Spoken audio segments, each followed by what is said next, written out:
मुख्यमंत्री देवेंद्र फडणवीसांनी पंतप्रधान मोदींची भेट घेतलेली आहे। राज्यातल्या विविध प्रकल्प आणि अभियानांसंदर्भात फडणवीसांनी मोदींना माहिती दिलेली आहे।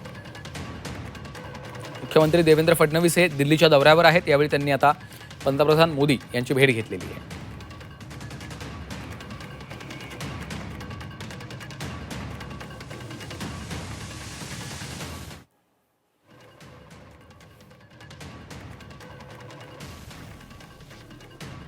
मुख्यमंत्री देवेंद्र फडणवीसांचं हे ट्विट आहे। आमचे नेते आणि देशाचे लाडके पंतप्रधान नरेंद्र मोदीजी यांची आज नवी दिल्ली इथं भेट घेतली आणि महाराष्ट्राच्या विकासासाठी विविध विषयांवर त्यांचं मार्गदर्शन प्राप्त केलं।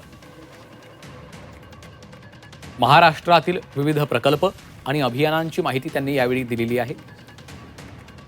माननीय पंतप्रधान नरेंद्र मोदीजी यांची भेट आणि मार्गदर्शन हे नेहमीच सकारात्मक ऊर्जा देणारा असतं। त्यांचे अतिशय मनपूर्वक आभार।